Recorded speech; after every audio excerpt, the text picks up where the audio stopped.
Signing in for Jens Voigt, about to start in the last time trial of his career. TJ Van Garderen, the overall leader in the USA Pro Challenge, heading towards the start. Well, it was all about Jens Voigt early on this stage 6 of 16 kilometres or 10 miles. What a cheer Voigt got as he departed in Vail. And what a crowd that turned out in Vail as well to witness the last professional individual time trial of the man from Germany, Jens Voigt, and he really put the power in, put a fast time into the course, and when he got out there, and it was looking as if he was going to finish in the top 10 overall. Then Ben Hermans, who was trying to recoup the time he lost yesterday on the race over the Hoosier Pass into Breckenridge, and he was setting a big trend out on course. As he was coming up to the finish, he was the best time at the 6 mile point. He lost a little bit of time, and when he finished, he slotted in second place. Yes, but Team Saxo Tinkoff, what a time they had today. Michael Rogers, 3 times champion of the world in the individual time trial. I spoke to him before the start and he said, I'm up for it today, and he certainly was. At the first time check, he set a brand new best time. When he got to the top of the climb, he was just outside of 26 minutes for the time. Yes, he had a long wait sitting in the #1 spot, but it would change by the end of the day for the 3-time world time trial champion.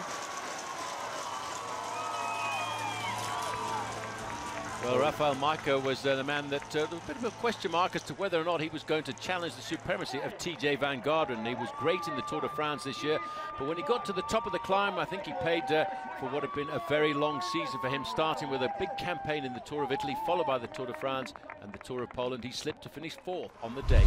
4th on the day, he would lose his 2nd place overall in the race. The big surprise these last 3 days has been Sergei Svetkov, the Romanian rider, who was still in the podium position of 3rd when he set off, and by the time he got to the finish, he would still be in the podium position of 3rd as he faces up to the final day tomorrow. He really has been the man of these last 3 days, apart from the obvious yellow jersey. Tommy Danielson knew he had to do the ride of his life here to retain some hope of winning this race tomorrow, and he really did a great performance. Well, when he looks at his performances over the last 3 participations here, 4th in 2011 in this time trial, 3rd in 2013, but today he really needed to do something special if he was going to get onto the podium. But he did better than that, because in the rain at the top of the climb, he stopped the clock in 2nd best time, and that would be enough to get him up into 2nd place in the overall standings by the end of the day. Yes, the only rider to finish in 25 minutes plus, but this man was going to set a new course record.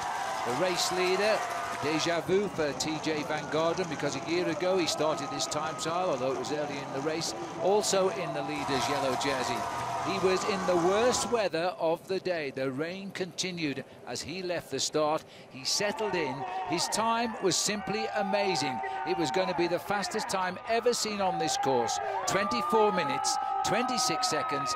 He increased his lead overall in the race. And he set a brand new record by 36 seconds. Congratulated there by the man who finished 2nd on the stage.